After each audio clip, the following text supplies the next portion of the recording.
This is Hidden Killers Week in Review. A look back at the most prolific stories of the week. This is Hidden Killers with Tony Brueski. Here now, Tony Brueski. It was broad daylight. It was a Saturday afternoon on one of the busiest trails in one of Arkansas's most beloved state parks, Devil's Den.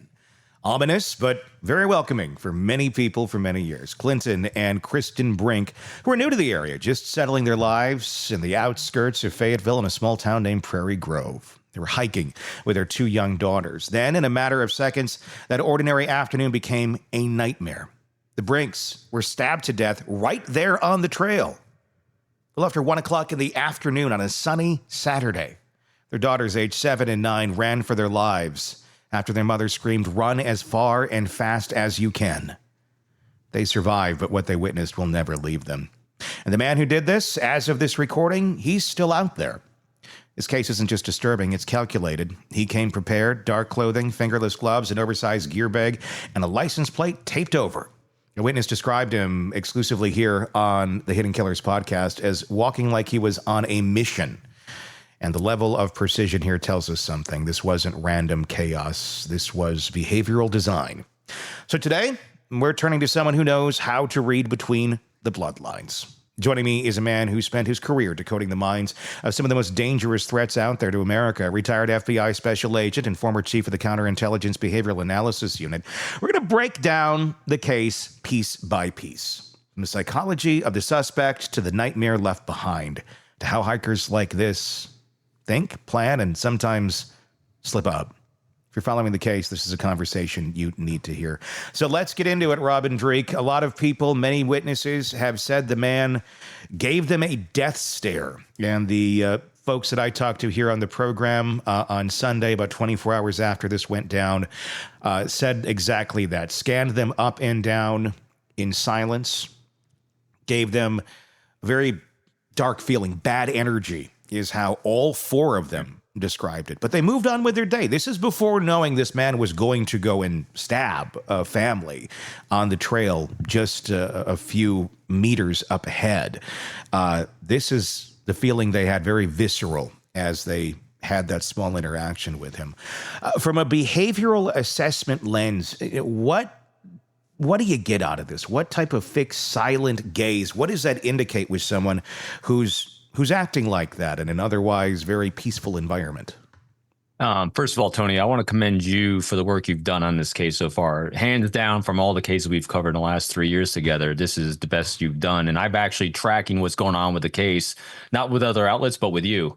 And so with that, we're getting a lot of data points, but no conclusions yet. And so when let's like you said, let's break it down. So this stare that everyone's saying they're getting, what people are doing in these situations, in every situation in life, and it's playing out here, and it tells us a lot about that mindset, is we're assessing our environment for threats.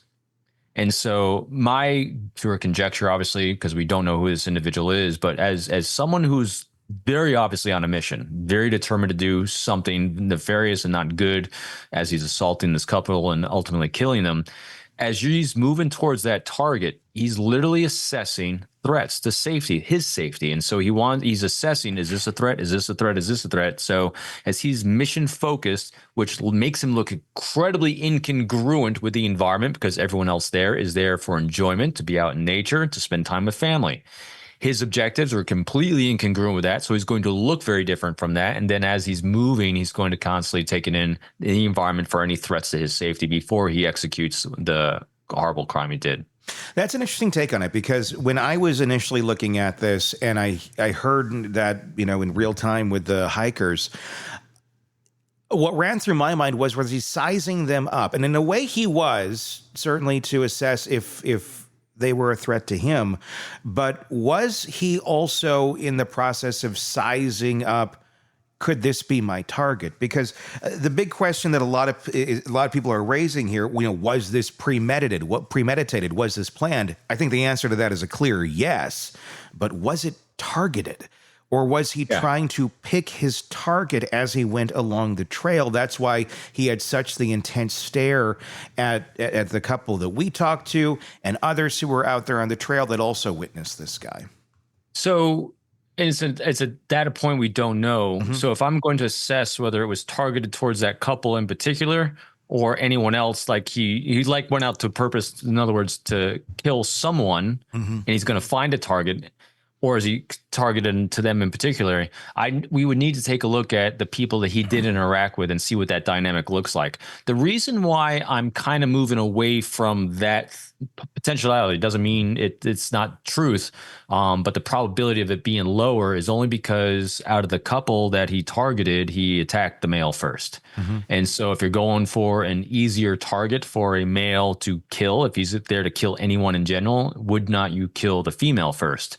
Or another group that's out there, maybe there's two females that he encountered, which I think he did.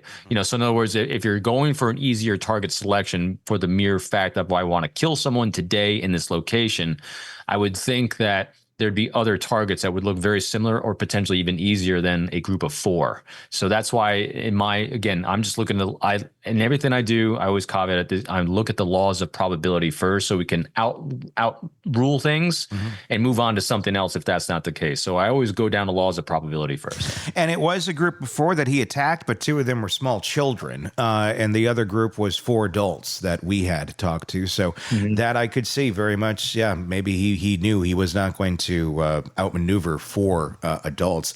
He wore all black, fingerless gloves. Again, remember, this is 100-degree day, about 104 with the heat index. It was hot out. All black, pants, shirt. We've seen the image now that has been put out by law enforcement of the man. This is what he looks like. It's a shot of the back. But he is, it's hot. That would be a lot to wear. That would be a lot to go. How does the physical presentation choices like this, inform what the heck he was doing and as far as threat profiling? Why was he out there wearing all of this? Obviously, it seems he was on this mission, but it certainly stands out. If you're trying to go incognito or not get caught, I don't think that was on his radar at all. So again, I'm going to go laws of probability here. It's hard to assess how smart or not smart he was in doing this. There's a lot of dumb things he did, but as well as thoughtful things. So to be covered up like that, I mean, just think back to the Koberger case too, completely covered up. And now we don't have any evidence of blood splatter anywhere. So if he's got an intent, he's got a knife, he knows he's going to have blood splatter. He's going to cover himself from head to toe so there's no DNA evidence on it. He's going to take it off himself, secrete it in that big ass bag he's got, and dump it someplace. So what I'd be doing right now, I'd be looking for that bag. I wonder if he still has the bag. I mean, we still haven't found him. But yeah, I mean, that could very well be a possibility if you did commit the crime and you're trying to get rid of whatever you're going to get rid of. That bag would hold a hell of a lot more than a knife, though. Because it looks empty. Because it looks empty right there. Yeah. And so why would you have such a large bag? Why would you have any bag at all unless you plan on using a bag for something? And so you look at the volume of clothing he has, like you said, you look at the hot day, what would be the reason to have a large bag? So I'm going to put something in the bag. What am I going to put in the bag? Probably the clothes that I'm worried about going to be blood splattered all over me. Without a doubt. I mean, one of the big things that also was noted, because there has been some conflicting reports on what he was wearing as a top. And there was 2 times where eyewitnesses saw him, before the murder and after. We have not conclusively narrowed this down yet. So the only assumption I can make on this, between the descriptions of what he was wearing initially, it's that black shirt. People have even identified that very shirt now. I've gotten screenshots of it because there's a little piece in the back of a graphic that you can see. Others have now identified what that shirt is and where you can buy it, down to a T, which I thought was very impressive. But allegedly, some saw him in a tank top at some point. I'm going to guess maybe after the killings took place, he took that thing off. Maybe that's the reason for the heavy clothing, was to get whatever he was going to get on that and then dispose of it. I'm going on that because again, all we do in situations where we have a lot of unknowns is you start just going down and ticking down the laws of probability, so you can either rule that in or rule it out. So I'm going with the laws of probability of him using that as cover for blood splatter, to secrete it in the bag and get rid of it as a possibility. So the first thing we now do is, all right, so let's look for the bag, and then we're going to be examining routes he was on. We're going to be looking at a lot of things, and then we start looking at like you said, some saw him in a tank top, some didn't see him in a tank top. So now we have a potential for inconsistency of his presentation, which shows a little bit of chaos. Maybe he was determined and had some grit until faced with the weather itself, and so he's getting lazy. So I see from not just this, but also some data points there. Here's someone who actually had a plan, but not a super well thought out plan, but good enough to do this and get away with it for a while. But what we also have is we have a ton of leakage there's tons of witnesses that saw him, saw the vehicle.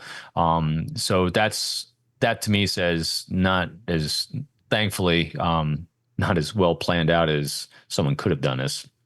And that's what makes a lot of this case very intriguing and scary for locals is, was this man on a mission to go after this specific family, that specific man, that specific couple? And the way he did it, he didn't yell, he didn't speak, he didn't lash out, he just executed.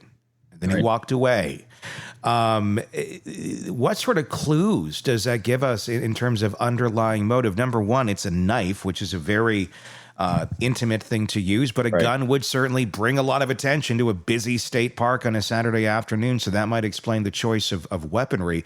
But based on this behavior, is this someone, is he operating under a fantasy, delusional out there thinking that this is someone he needs to kill because they're a threat or whatever, a personal grievance, a power mission? Obviously, we're so early in this investigation and we don't even know who the man is as of this recording. But how does this read to you in terms of just the actions that he took? Yeah, first of all, broken brain, hands down. Taking actions like he did, we got someone who's got a really broken brain. So moving my non-scientific assessment aside of that, what we do in cases like this is, and what you and I do is, so let's look at the laws of probability and take the only few data points we have and do a deep dive on those to see if we can rule them out, because you don't want to say, oh, it's definitely this, because you can be wrong. But you at least want to do a deep enough dive to rule it out. So in cases like this, and matter of fact, Tony and you and I were going back and forth on this as soon as it broke. And the first things that pop into my mind is things that you and I have seen before on cases like this. My first question is he divorced? Is there a child custody issue going on? Because typically if we see something that semblances like a hit, like it might be a hit, we've have reps in that there's a lot of times some child custody. And so we did a deeper dive as a former marriages, and it looks clean on that slate. It does, yeah. And I don't remember the exact number. We're talking about 95 to 98% of the cases, the individual is known, maybe not by the individual receiving the violence, but known to the individual committing the violence. Koberger is a great example. The girls might not have known Koberger, but Koberger definitely knew of at least Maddie, maybe. And so we now have to look at how could this individual possibly have some sort of connection with those two, or at least one. And the only other data points we start getting in is recently moved from another location. So that's an interesting data point of a murder that happens after a recent move. And then the only thing I started looking at again, because the only thing we have is place of employment. And he stuck with the same company, it looks like, and he took a transfer to another location for a milk delivery company. So the only other data point you start exploring to try to flush out is workplace issues, people in his life issues, and that's what law enforcement are going to do. He's got a very limited internet footprint. So is the wife. So I am doing my best to flush out and eliminate as a possibility, or maybe a confirmation, that it's somehow someone related to him in his life that's got some sort of grievance. And I say him for this reason. And it might be, like I said, unbeknownst to him, because all we have now, too, is what was reported by the daughters of the things that the wife said, because he said nothing, is, and then you reported this, why are you doing this, is what the wife said. Yeah. And so those words give me some clues that even if she was aware of who this individual was, she didn't know why he was taking the actions he was. So if that's the case, and he's going after the husbands first, there's some grievance potentially as a potential data point to flush out between that this individual had with the husband that the wife was unaware of. So there's some sort of potentiality of there that I want to flush out as much as I can. That's why I'm giving long explanations to. They just got to do a lot of interviews.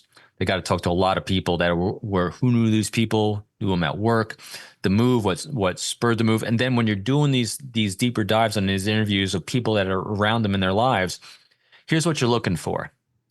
Who wasn't happy to see you when you showed up at work?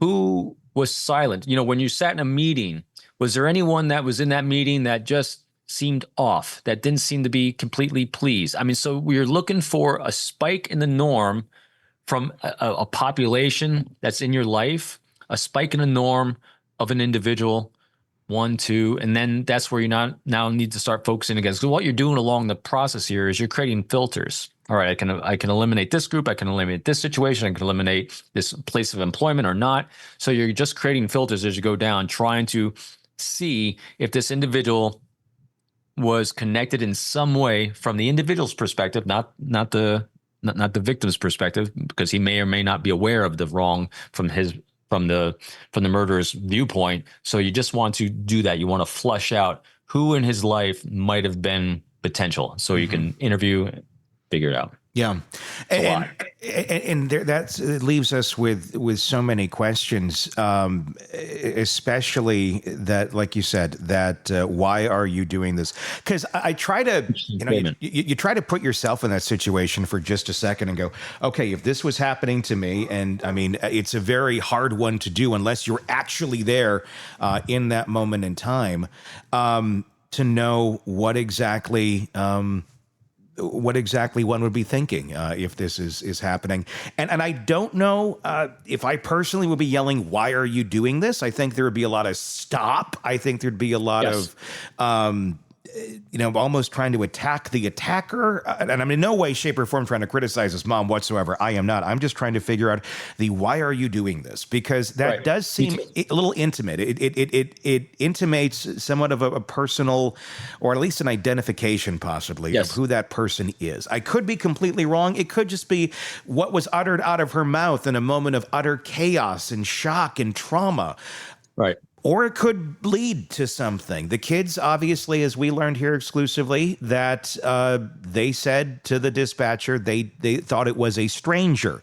They didn't know who this was. The most heartbreaking line of all of that from the dispatcher who we talked to was the fact that the children said that they ran until they couldn't hear their mother's cries anymore. Right. And thankfully, they were taken up by a good Samaritan who was on the trail and got them to the ranger station, to which they called 911. But what does it mean when a killer leaves the children alive but executes the parents without a word? Quite often, you see things like this where they're going to take out the parents and then try and get the kids. It seems the kids might have been an afterthought here, because he didn't chase after them. He took out the parents and then left the park, basically, in quite a rush. Or he's incapable of chasing the kids again without the context of being there. It sounds like they did a good job of getting away, as he's preoccupied. I mean, so when you're attacking someone who doesn't want to be attacked with a knife, it's going to take a few minutes, especially if you're upright, you're moving, he's defending himself. You have a wife that's most likely just not being a bystander, is probably trying to get him off her, off her husband, as you're then screaming at the kids. And so there's a lot of moving parts there, and it takes a lot of energy on someone on a hot day, overdressed, heat, sweating, and all that. So as the kids are moving fast and with a purpose, out of fear, fight or flight's kicking in, his ability to then chase them down, at that point, you're now aware of, he might be more aware of what's going on in the environment. So he's now in getaway mode. Again, the fact he's not saying anything, he was very clear in his mind what he was going to do and his reasoning for do it, because he's not responding to the inquiry. Why are you doing this? So it wasn't, again, it just makes it very curious. And again, like we said, from that statement alone, you can't determine whether at least I can't, from thinking hard about this, whether she knew him or didn't know him, but she definitely was not aware of the reason for the interaction. The fact that the kids didn't recognize him, I'm not taking that as anything except, all right, so he's not an intimate family connection. It might be just, like I said, a work connection that his wife might be aware of or unaware of. I tried to place myself in our good active empathy role that we sometimes do, of what would I have said, what some of the things you could have said in that situation is, And that the other thing that came to mind besides why you're doing this is we can talk about this. So which would give an intimation of she had a clue about what this might have been about. But my first impression from that statement is I don't think she's aware, whether she's aware of who he is or not. She's not aware of the reason for his actions. Yeah. Again, that's what we call a wag, a wild ass guess. But the technical term of it, yes. Yeah, yes. but I'm thinking that's what my head is kind of saying on this one. And the other interesting note here is he had not started his job yet here. He was about to start on Monday of this week. He had not been employed, so it really doesn't make room for, angry coworkers or anything of that because he had not yet interacted locally here. But we do know he worked for another, I believe, from what I understand, and I cannot confirm it, I believe it was the same company in Montana. This is a subsidiary here that he had been transferred to. It wasn't necessarily, as far as we understand, a promotion, but more of a lateral move. And why they wanted to come here, we do not know the answer to that question as of yet. But that's another factor in here. Montana's a long ways away from Northwest Arkansas. So if you got a grudge from your coworker or whatever, we're talking 14 to 20 hour trip if you're going to drive this to get down here and target out your man. We are a very big hiking community, very outdoorsy, which, a lot of Montana is as well. So I guess you do have somewhat of a connection there. If this is someone from the past that would be familiar with the outdoors or able to navigate it a bit, if that's from the area that they're from. But we still don't know the answers to either of those questions as of yet.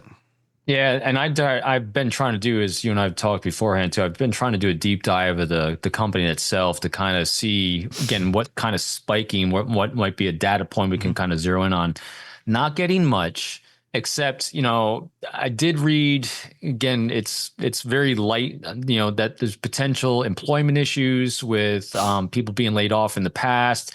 Again, so moving from another location, taking up a job here, if there's a probability or possibility of it being work related, the only thing that's really popping in my mind is a possibility to explore would be, did he bump someone else out of a job when he showed up that was expecting to start work that he took the job place of, and someone goes from 0 to 100 with horrible problem solving skills to take care of it or prevent, so there's, again, you're not getting a lot of data, but when I did a deep dive on the company with the only data point we have, the only thing I'm coming up with is a possibility to not say it is, but to rule out is that someplace, not personally, but the individual might have known of this guy taking his position he wanted or was applying for, so he's angry.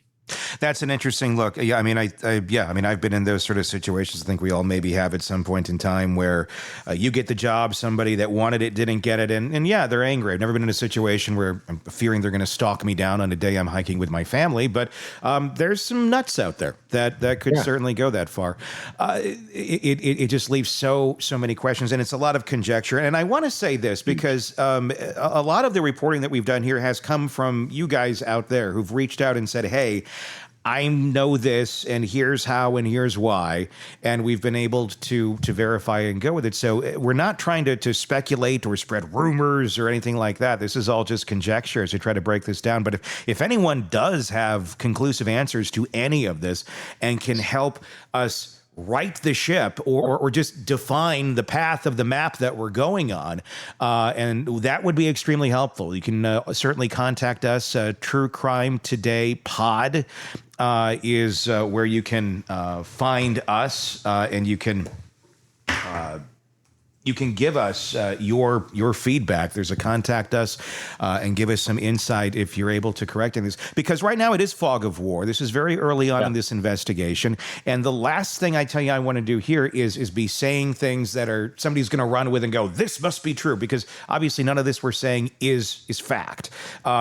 So the sooner we can get to fact here and present that to the audience, to you guys, the better. So anybody who knows any of the answers to this question, we would love to hear from you. Because, and as you said, Tony, and just flesh that a little bit more too, and that's why I was really careful at the very beginning, is to rule out the data points we have by fleshing out the probabilities of things. And so the more data points you have, which is observations, thoughts, opinions, but really facts and data details, it helps us keep painting that picture. And right now we have so little that you go into the conjecture world, not to say what it is, but to try to rule out what it isn't. Very much so. And so, because again, when you don't have much, all you can do is look on past experience, probabilities, to say there's a possibility from past experience this could be it. So let's do all we can to rule that out so we can move on to something else, or we'll flesh out it actually is that. I agree. So again, if anybody has any information, truecrimetodaypod.com is the website. Go to contact us. You can reach out that way. That's probably one of the easiest, or through any of our social media channels. Just search Hidden Killers with Tony Brueski and send me a direct message and let me know, and we can conversate off the air about anything that you may know. Let's talk about this angle of it. Based on what we know, this man, he executed, he fled immediately, and as far as we know as of right now, has not resurfaced. By the time you're watching this, there may be some more developments. What does it tell you about his psychological state post-crime? He got out of there in a hurry. People in that park, that's how they identified there's something off with this guy.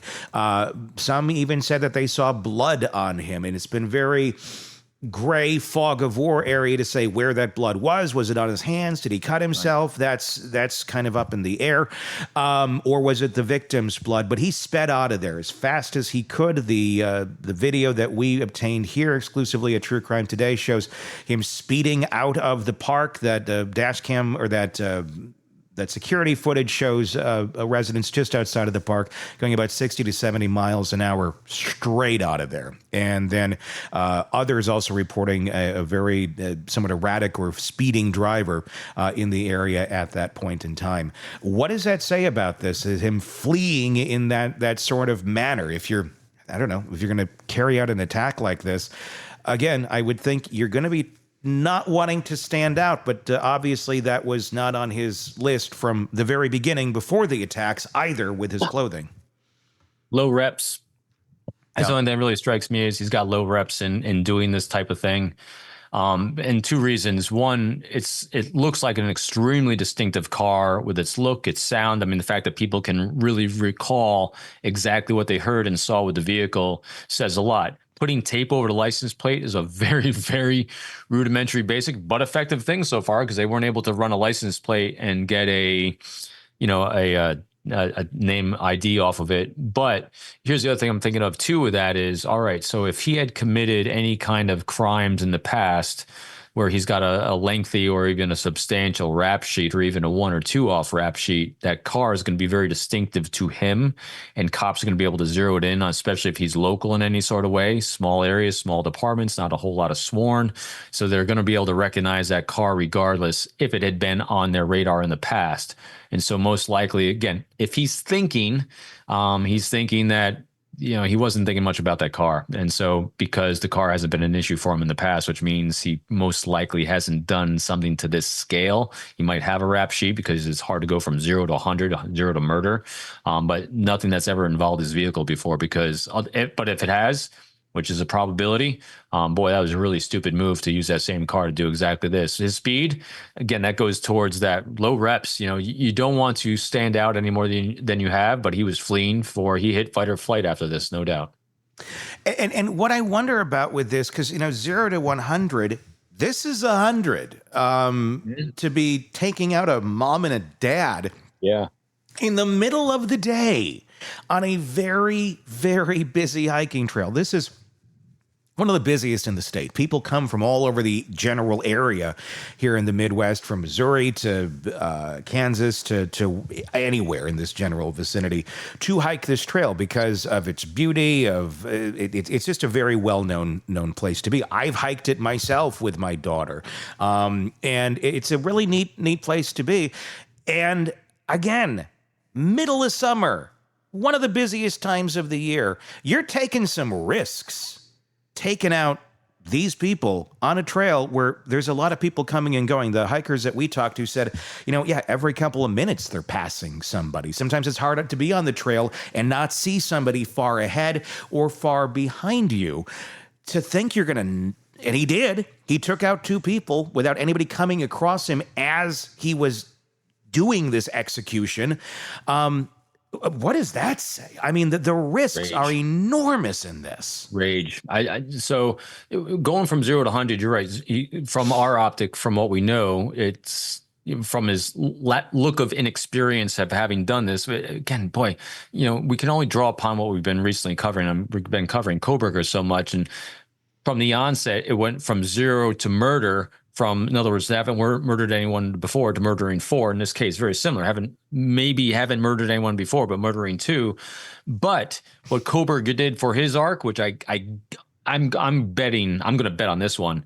This guy's got a rage issue, and he's got an anger issue, because that's what's escalated in this guy's life. It looks like is he went from rage, anger to can't contain it anymore. I'm going to go out on the hottest days possible, dress up in a lot of dark clothes and go kill someone because I'm so angry at this time. So most likely whether he's been arrested for it or talked to by law enforcement before or not, we don't know. But I guarantee you, if anyone's worked around this guy at work, he's the type of guy at work that's going to take offense really quick, really easy. He's going to get angry. He's going to be vindictive, and he's going to make your work life in a complete misery. And we all have known people like this that don't murder people. But if we want to start looking at laws of probability, of possibility of other data points and people calling in tips, those are the kind of tips that I'm looking for when people are calling in. Someone in the workplace, especially a day or 2 leading up to this, because this does not look like a massive amount of planning. It looks like some planning. But if it was well planned and this individual was patient, they'd wait till the fall. They'd wait till where there's less people on the trail. There's other places to do this. If you're so vindictive against one individual, there's ways he could have done it where he would have been safer in the aftermath. Does this in any way read to you like a meth addict or something of that nature? Out there, delusional, thinking these people are out to get him, whatever delusion may be running through one's mind in that state. And this just happens to be the ones that he targeted. That's the easy explanation. That's the one I hear a lot of around here. Outside of this metro area, you get into the sticks a bit in the state of Arkansas, you have a lot of meth problems. And that's the thing, that if you're not from the area, you're like looking at here, Arkansas. Well, Northwest Arkansas isn't one of those areas. It's a bubble unto itself. I've said this before. Walmart is headquartered here. It very much is a very desirable place to live. It's like Nashville. It's like a smaller Nashville. It's like a smaller Dallas.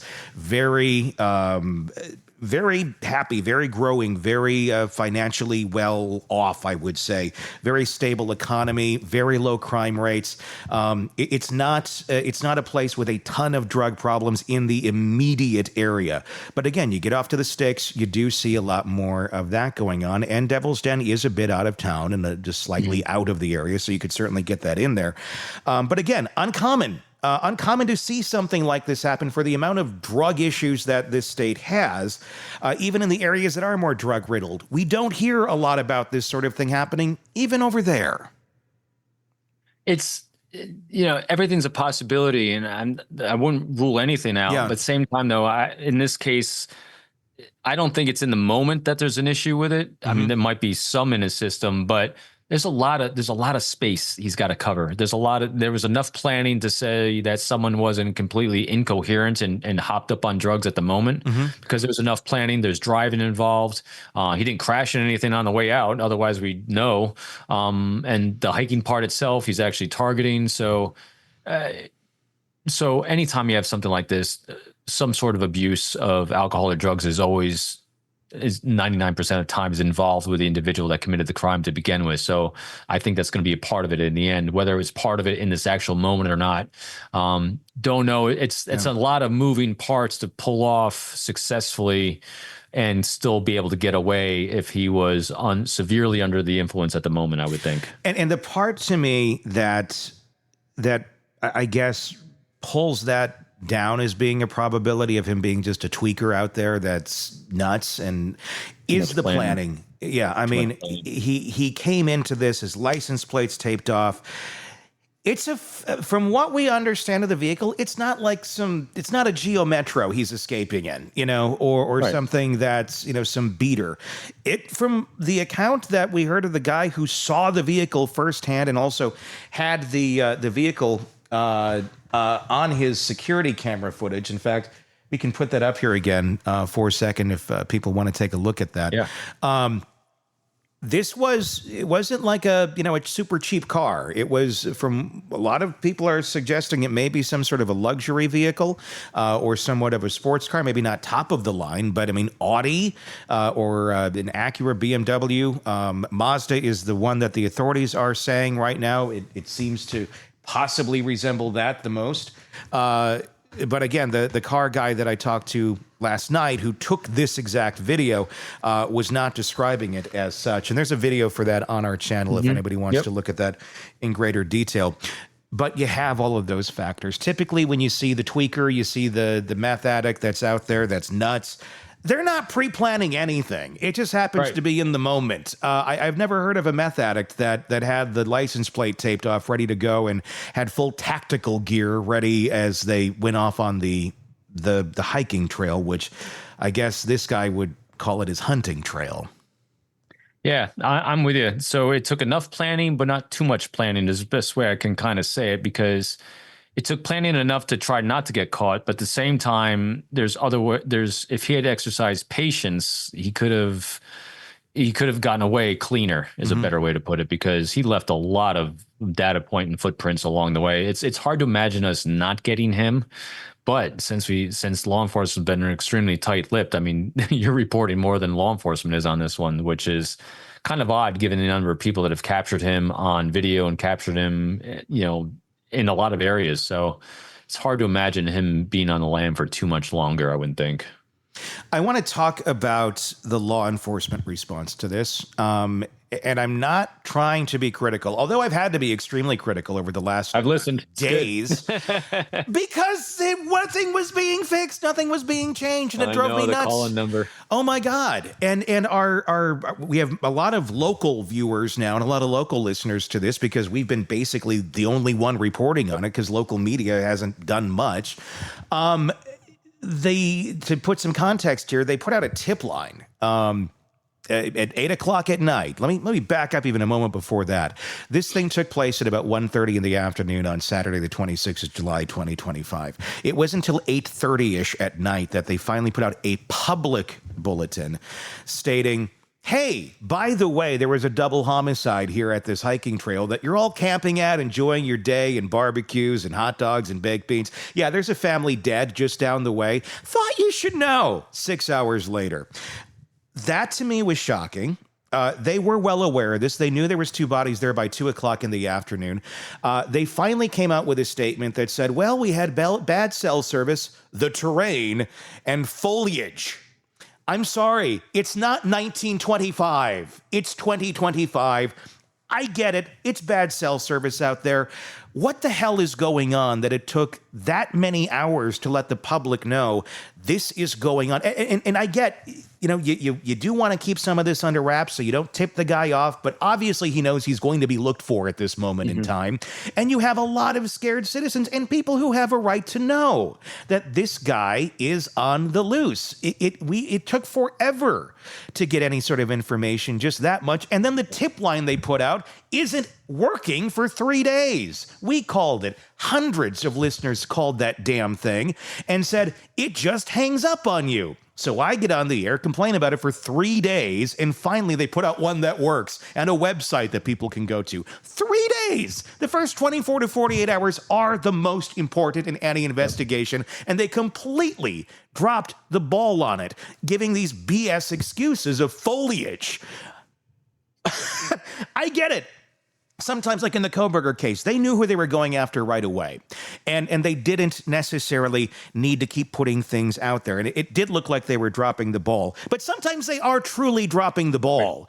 They didn't have a sketch. They didn't have anything of this guy until I brought them the people that said they could identify the guy and give them a sketch. And then they finally got a sketch out. This should not be the job of a podcaster. This should be law enforcement doing this. What's going on behind the scenes? In situations like that, the only thing I first go to is we got leadership with no reps.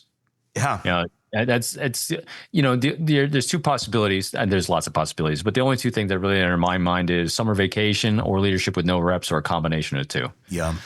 Because when you drop the ball on these things, because there are chiefs of police, there's law enforcement individuals that I know that would be able to, without batting an eyelash, just take charge, take command. I've been part of them where like all of a sudden you're just like, you're sitting back and watching the show. You're watching true leadership take command of the situation, the public information that gets out there. They got a process in place for that. They have a process in place for notifying locals, for notifying news organizations. Because they have experience in having done this before. I have not done any research on the law enforcement in the area here, how many sworn they have, don't have sworn. Yeah, I know I know there's issues sometimes when you're dealing with state parks and park police, and whether it's a national or a state park. I mean, so there's a lot of different jurisdiction types of issues that might have muddled this earlier on for this as well, which becomes confusing. And that's the only explanation I can come up with. But to your point though, too, that's why I think shows like this and others in social media is really helping these cases. I mean, just look in the Koberger case. Who was one of the ones that was really feeding law enforcement early on? The dad of Maddie. Yeah. Yeah. I mean, Steven was going at it. He's the one who provided, the investigators in Moscow, the video from the Grubhub truck. Yeah. And so, hey, sometimes it takes a kick in the ass. That's what it seems. I mean, it shouldn't have to. And I guess that's the shocking part. I don't know why I'm shocked by it all the time, but because it's like, I think we sometimes have this idea of our institutions that they're going to work.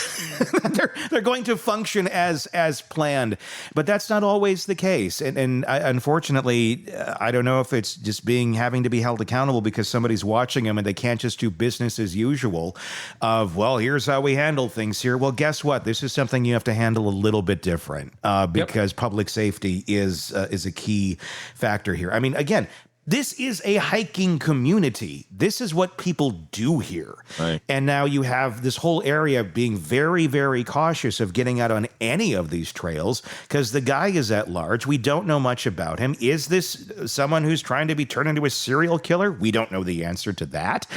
We don't know, was this targeted? It's just all up in the air. But when they respond back with such BS answers like cell service, foliage, the terrain. Let's say the terrain, Bill. Tell him it's the terrain.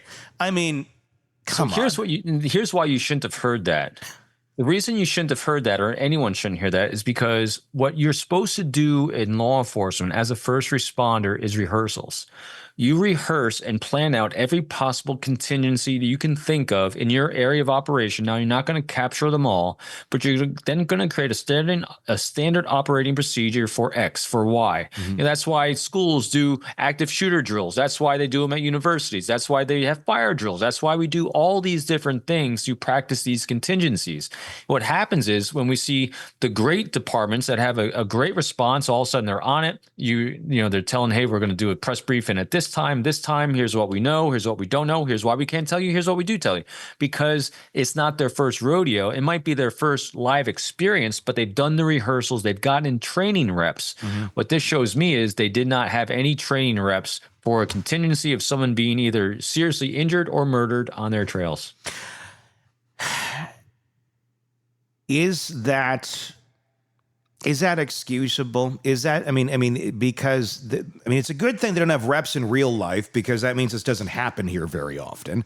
But there should be some sort of training reps, like you just said. Training is training. Real life is real life, and the two are very different. I guess have some grace here on this, or call it out and say do better. I think it depends on where they go from here. So let's go to the behaviors of trust. So now we'll go to my area, which I love. And so the behaviors of trust are open, honest communication, transparency, and vulnerability. And so we want open, honest communication from them. We want the honesty of what happened and what's going to move forward from here. And the big thing is the vulnerability. And what I mean by vulnerability, are they going to own their missteps? And are they going to tell you what they're doing to correct those missteps and not just tell you the words, but take the actions? So what I know we're all doing now is we're taking a deep breath and we're watching. What's going to change from this point forward? Are they going to start doing a change? Or are they going to double down on stupid? That's what is going to really going to, because when you double down on the behaviors you've done, and so here's what the challenge happens sometimes. I guarantee this is happening. Behind the scenes on the law enforcement side, you have them, there's a probability, not guarantee, but a probability they're moaning, bitching, and complaining about guys like you and me that are blasting them for not doing more because in their minds they're doing more. Okay, so let's take it for granted that they're doing more than we know about, which I guarantee they are. But the problem is this: the public perception is that they're not. Mm-hmm. And when you have to have a public perception that gives trust and faith in an organization, where if you want to be the sump of information where all the information should be going to law enforcement first and foremost, so they can get data points, so they can capture this guy and bring justice, Mm-hmm. right? But if no one trusts them because of public perception, no matter how that public perception was created, that's on them. Yeah. Well, I find, go ahead. Continue, please. Yeah, because here's the alternative: that when the public doesn't trust the institution, what are they going to do? They're going to go to you. They're going to go to other podcasters and true crime people to pass the information to, because they're trusting us to do something with it, and we're going to do something with it. But the problem is, we're not law enforcement, and so we become when people become the in between because no one trusts the law enforcement because they have a public perception of not taking the action they need to take. That's on law enforcement. They got to do something. Whether they think it's true or not behind the scenes, it doesn't matter, because that's a public opinion. Well, and that's the reality is you can think it's not true all you want back there in law enforcement. It's true. It doesn't matter. Do better. That's what I've been saying the whole time. That's what I said on Banfield last night. Do better. We're not trying to be your enemy. We're not trying to hinder your investigation. We're trying to help you. But when the public witnesses come to me after trying to get a hold of you for days and can't, and the answer is, well, just keep trying. And I hear, well, there's other lines too. That's not, people don't jump through hoops. Put something out there that works. When people, so here's the critical thing to keep in mind. So you then put yourself in the mind of people that have valuable information. If the people that have valuable information are saying this, I want to do something, but I don't know what to do with it. Yeah. That means you failed.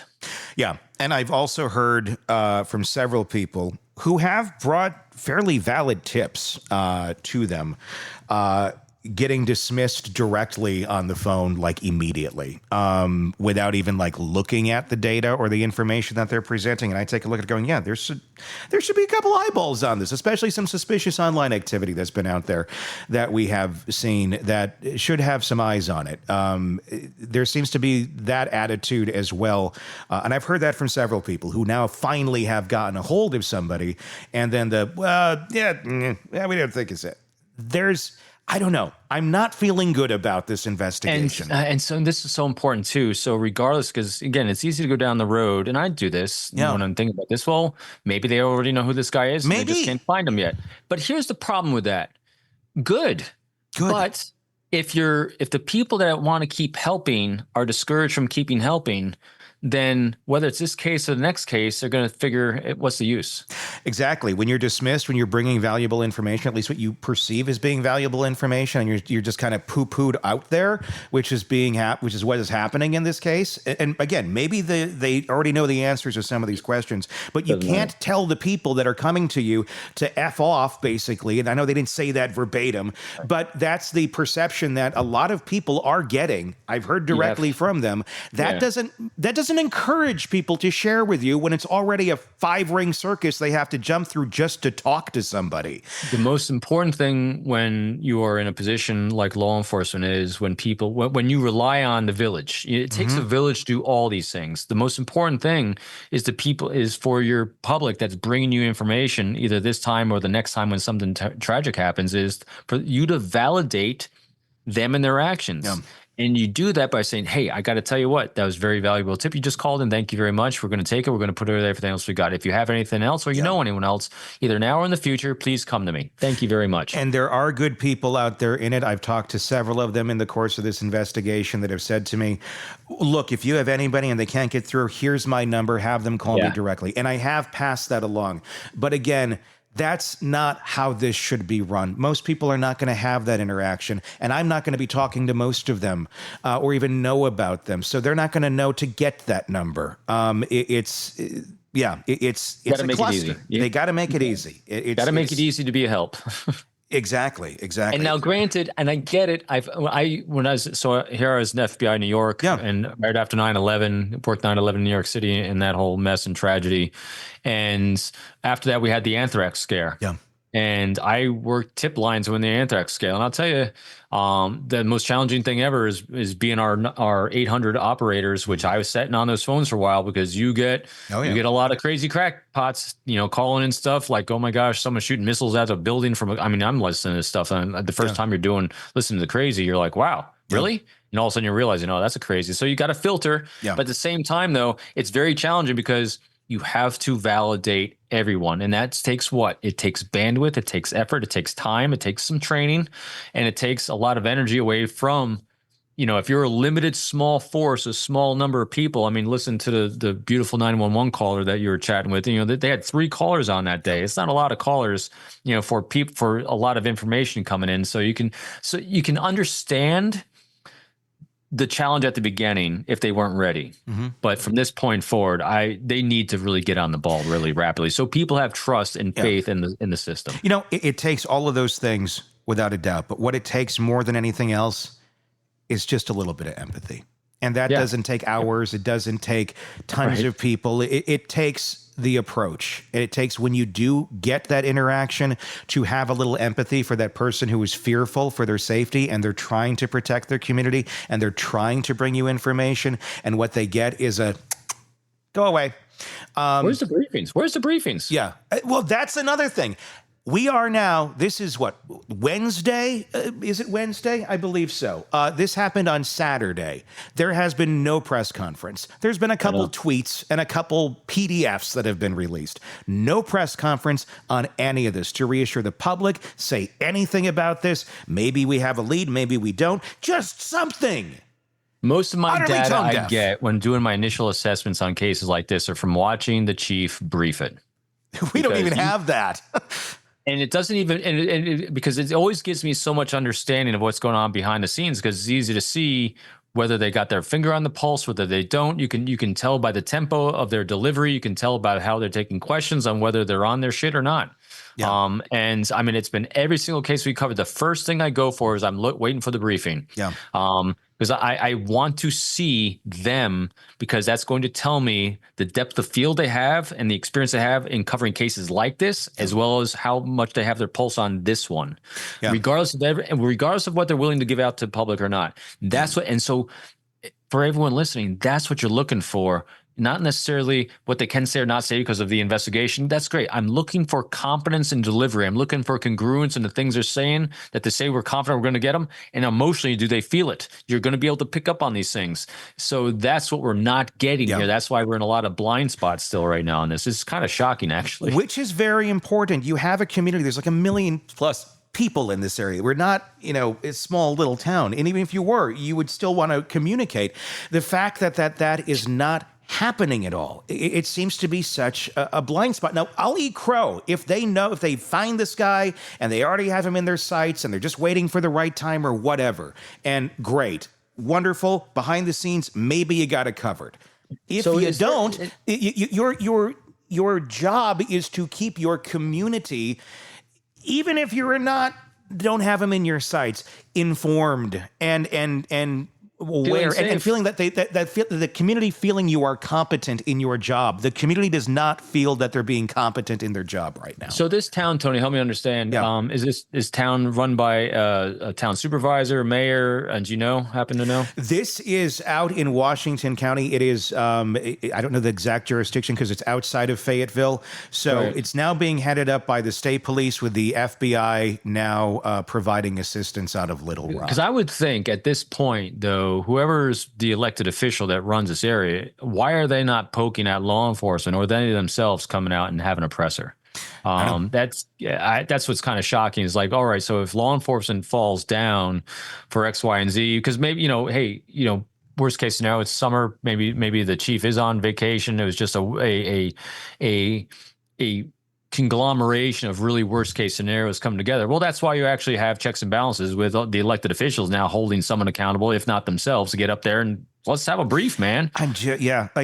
I'm sick of excuses with people, Yeah, with all of just it. It's do like, it. there's Just no do. excuses. It's like, okay, they're on vacation. Well, then get his ass back here as quickly as he can. Yes. If not, That's what until then, the one who's in, it's not like there's nobody in charge. It's not just like, well, you guys do your thing. When we get back, we'll do what we do. I mean, someone, like in lieu of the chief not being here, and talk with the chief when he's on vacation and figure out what your message is going to be and get it out there. You can't just send out a PDF when there's a double homicide in a community and there's kids and people. I mean, this is a horrific horror story, and it's seemingly utterly tone deaf from the authorities. This is why you thankfully have private media, podcasters, myself, all the others who are beginning to cover this as well. Keeping them accountable because, Tony, here's what so where I go on the behavioral side of this, we're seeing data points lining up of chaos. Yeah. In other words, who the hell is leading? I don't know. and I'm all over this story. I have no idea. No, and so my next thing jumps to what the hell's going on in this town?